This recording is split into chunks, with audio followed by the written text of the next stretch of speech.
Hello there, my lovely. How are you? I hope you are having a wonderful day. Welcome to another episode of our Coaching Corner here on YouTube. My name is Sabrina Militello. I am a coach and founder of Empower Her Coaching, and I want to share with you today why you don't trust yourself and how to rebuild that without forcing some massive change in your life. There are two main things that I want to share with you and give you a little bit of a framework towards the end as well. So stick with me, get your pad, pen, writing utensils, whatever it is that you use, take some notes, because I want this to be a tactical, practical lesson that you can take away with you and implement something that can help you create that, help you rebuild that trust, help you formulate a new version of your relationship with yourself, because that's what this boils down to, right? I know that you want to live an extraordinary quality of life, whatever extraordinary means to you. We all have the desire as human beings to lift ourselves above merely surviving. We want to thrive. If you are a student of Maslow's work and his hierarchy of needs, self-actualization was at the very top of that pyramid, because we all have this inbuilt desire to live our fullest selves, live our fullest potential, and get everything out of life that I believe we were sent here to get. And that can only happen if your relationship with yourself, how you perceive yourself, is something that is a foundational part of your identity. It has to be a solid base upon which everything else can grow. Let me tell you a story. So I grew up it was a big old mess, all right? I grew up in a single parent household, the eldest of 3 children, legit on the wrong side of the tracks in our town. We were one of the only ethnic families in a very white neighborhood, a very white community. A handful of other than white children went to my entire high school. I grew up in a very boxed in environment. All I saw around me was lack. All I saw around me was that people who looked like me, that came from where I came from, perpetuated that same cycle. They ended up in government housing. They ended up living on government handouts. They ended up being in this environment that was, there was nothing about abundance. There was nothing about the possibility of elevating yourself outside of that. That was just going to be your story. That's where I grew up. And here I am today talking to you as a founder of 3 businesses, as somebody who has shifted my life dramatically. I moved with my husband to a different continent to build a starkly different life for ourselves. And that just things are not at all how I was told that they would be. And when I say I was told that they would be, explicitly, not implied, explicitly told that girls like me did not live lives like the one that I now have. So I really want you to understand that even if where you're at right now feels heavy, you feel lost, you feel like, gosh, there's got to be more to life than this. Getting into your identity, your own sense of self-perception, your relationship with yourself, how you value your sense of worth, your sense of value and just belonging and the necessity of your life. When that shifts, everything else shifts also, because I can tell you that when I was in that environment that was telling me that I couldn't be, do, or have anything, I believed that. I took that on and I wore that as a 3-piece suit for the majority of my life. It wasn't until I decided to find a different outfit, to work on how I perceive myself and to live my life based off of that, not what they taught me, not what they said, that things shifted dramatically. So The first thing that I want to kind of bring up and bring into this teaching environment for you is there's a loop that's going on, right? And I teach in a lot of frameworks, and there's a couple of loops that I teach on. This one is your self-trust, self-follow-through loop. If you imagine a circle, it's like an arrow, right? Your self-trust directly relates to your ability to follow through. Imagine this, you say to yourself, okay, it's the new year. This is the year that I finally get off my diabetic medication. This is the year that I lose that weight so that my blood sugar stabilizes, I'm no longer addicted to food, and I get off this medication that is poisoning me. I don't want to be taking this anymore. You decide that this is the year that you're going to do that. For the first couple of weeks of the year, you're doing all the things. You're sticking to the nutrition plan that your nutritionist or your doctor told you needed to balance your hormones, re-stabilize your blood sugar. You're exercising, you're getting some movement in your day, you're better managing your stress, you're hydrating properly, you're prioritizing your sleep, you're doing all the things. And then the third week rolls around and you get on the scale, or you catch yourself, a reflection of yourself in the mirror, and you don't see enough change to have justified the last 2 weeks of work and intentionality and sacrifice. And so you say, well, screw it. Nothing I do ever works. I can't do this. This is not possible for me. And so you go back to all the behaviors, all the foods, all the habits, everything that had got you sick in the first place. You had promised yourself that this was the year that you were going to figure it out.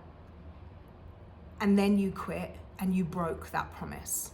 So your inability to follow through on what you said you were going to do damaged your ability to trust in yourself, right? And because you have a damaged ability to trust in yourself, you lack follow through. And because you continually break the promises you make to yourself, you continue to damage your self-trust, and it just goes round and round and round.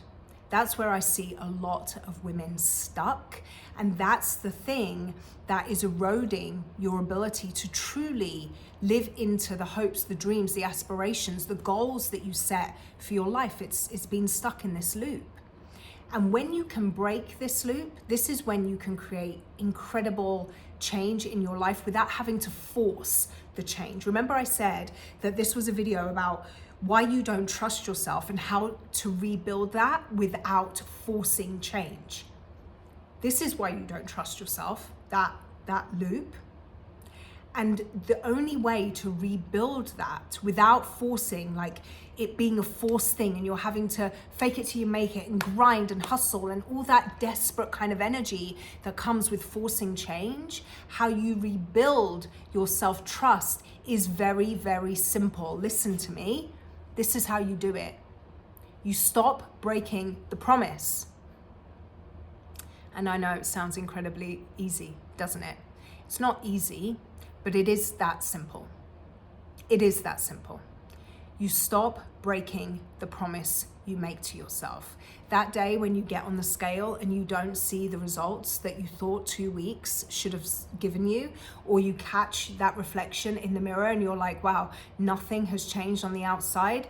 Guess what? You continue going. You don't use that lack of progress as an excuse to give up. There's a fable that I read, and I think it's very much based in truth, but there was a man in the woods in Japan, and he planted bamboo and he planted oak like seeds. He planted an acorn and he planted bamboo seeds, right?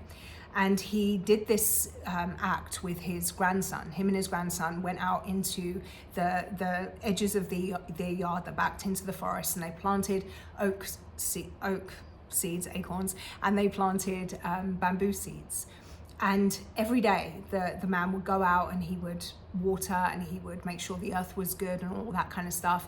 When the grandson finished school, he would come over and they would do that together.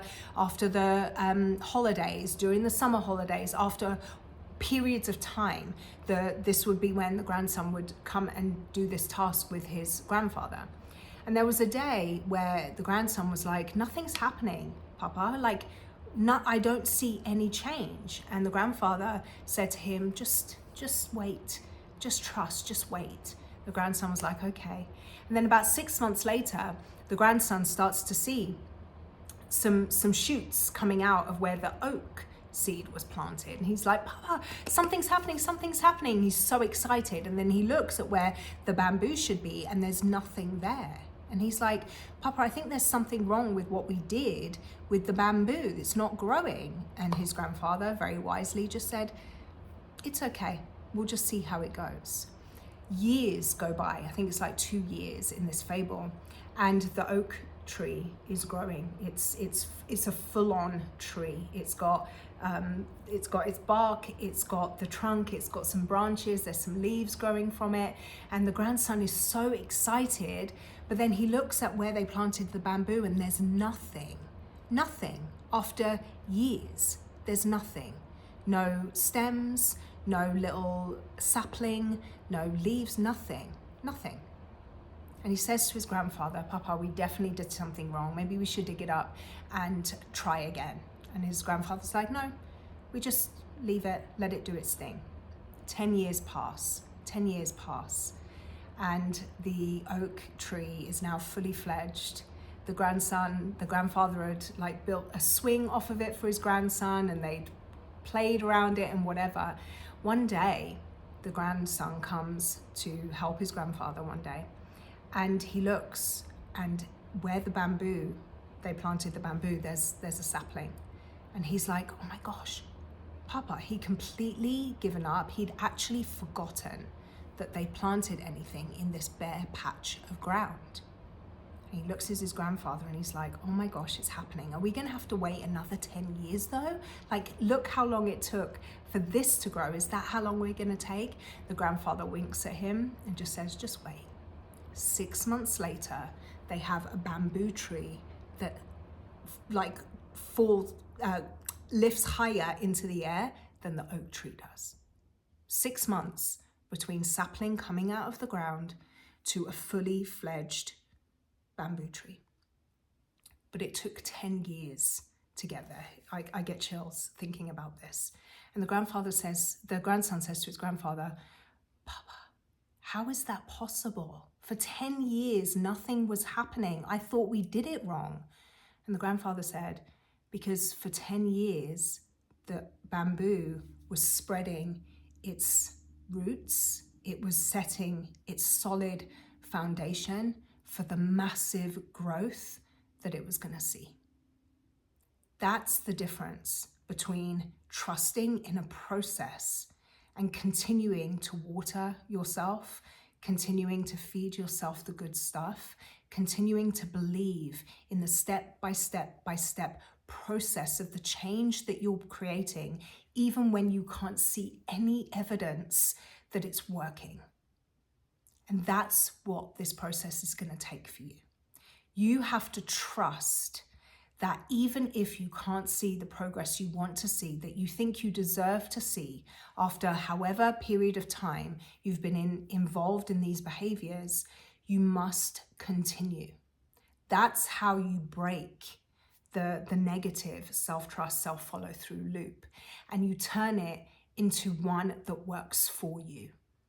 You trust yourself, you stop quitting, you stop breaking those promises, you build that self-follow-through. You are somebody that you know you can rely on.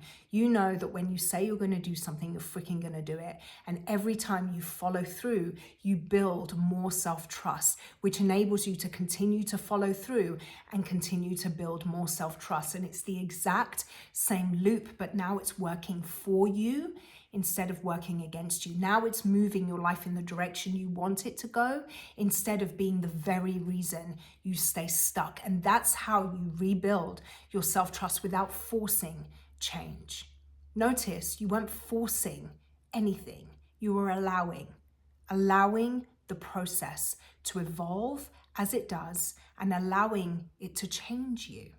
That is what is required. So that's the self-trust, self-follow-through loop, right? And I said that there were two things that I wanted to share with you. The second one is there's an identity shift that has to occur for you. If great change is something you desire, the version of you that currently exists isn't the version of you that is going to create the change, isn't the version of you that's going to live the new reality, right? You have to kind of sit in a different identity, a different way of perceiving yourself. And putting yourself under pressure kills your ability to shift into that new identity. This is again about allowing. This is again about trusting the process. This is again related to the bamboo tree fable. You have to give yourself the space and the time for change to occur. Putting yourself under pressure, saying, I should have had it figured out by now. This should have happened by now. Why can't I do this? Why do I suck? How come homegirl over there can do it and I'm still struggling? How come she's been able to create that change in the same amount of time and I haven't seen any of that? That is pressure, which kills your identity shift. And the reason why it kills it is because when you put yourself underneath that pressure, you're still the version of you that you're trying to change. Does that make sense? You're still that version of you that doesn't trust the process. You're still that version of you that doesn't fully believe that change is possible. You're probably still that version of you that breaks the promises you keep to yourself, because pressure will kill your identity shift if you use it in the wrong way. Remember how the self-trust, self-follow-through loop, it can work for you or it can work against you. The same applies to pressure. I think it was Billie Jean King that said, pressure is a privilege. Pressure is a privilege. And that's something that I try and take on. I'm not perfect at this by any means, but it's something that I try and think about in my life whenever I'm entering a new season or I'm stepping into a new level of my growth or my business performance or whatever it is. I feel that sense of pressure. It's almost like a imposter syndrome kind of situation that I feel sometimes, and I start to feel a little bit overwhelmed and things feel like a lot. I always remember two things. One, pressure is a privilege. It means growth is on the horizon. And number two, overwhelm is an abundance of what I once asked for. I'm in a season of my life right now, in this moment, where I'm feeling incredibly overwhelmed. And I recognize that it's because I am receiving an abundance of what I once hoped, dreamed, and prayed for. And that shifts your relationship with those icky, kind of uncomfortable feelings, doesn't it? Pressure is a privilege. It means that you're stepping outside of what you once felt was your comfort zone, was your safety zone, and you're putting yourself on the line for something bigger and better that you're calling forward for your life, which is a beautiful thing. And overwhelm is an abundance of what you once asked for, really sitting in the appreciation and the gratitude of exactly that. So I want you to think about the self-belief, self-trust, self-follow-through loop. Which direction is it turning for you right now? And then think about your relationship with pressure. Are you allowing it to kill your identity shift? Are you creating the pressure that is killing your ability to move into this new version of yourself? Or are you allowing it to be proof of the next level, proof of your growth and your evolution, your expansion? Because they're all stories, right? I often think that we have all of these thoughts. I think I read somewhere that we have upwards of 80,000 thoughts per day. Can you believe that? 80,000 thoughts per day. 95% of which are largely unconscious and on repeat. Largely unconscious and on repeat. Are the thoughts that you're choosing, the ones that you're repeating, are they thoughts that are keeping you stuck, sick, lost, unhealthy, unhappy? Or are they the thoughts that are helping you move forward, are helping you grow, are helping you heal, helping you evolve? We get to choose that. We get to choose that. So I want you to really remember this and ask yourself those questions about which direction the self-trust, self-follow-through loop and the pressure conversation, which direction they're moving for you right now and how you can possibly move them in the opposite direction. All right. And then just a tiny little, it's not even a framework really, it's just a way of being that I want to share with you, I want to offer you. It's what is the backbone really of my Inevitable Woman coaching. It is that your success is inevitable if you don't quit. If you've been here for a while, you've heard me say that multiple times, and it's something that I believe foundationally. Your success is inevitable if you don't quit. And I say that with conviction. I say it with the utmost belief, but also the utmost respect for how hard it is to live into that, purely because those words are my story in action. The coaching that I have and the coaching that I share, the coaching I provide, the coaching that is my life work is not theory, it's not conceptual, it's my lived experience.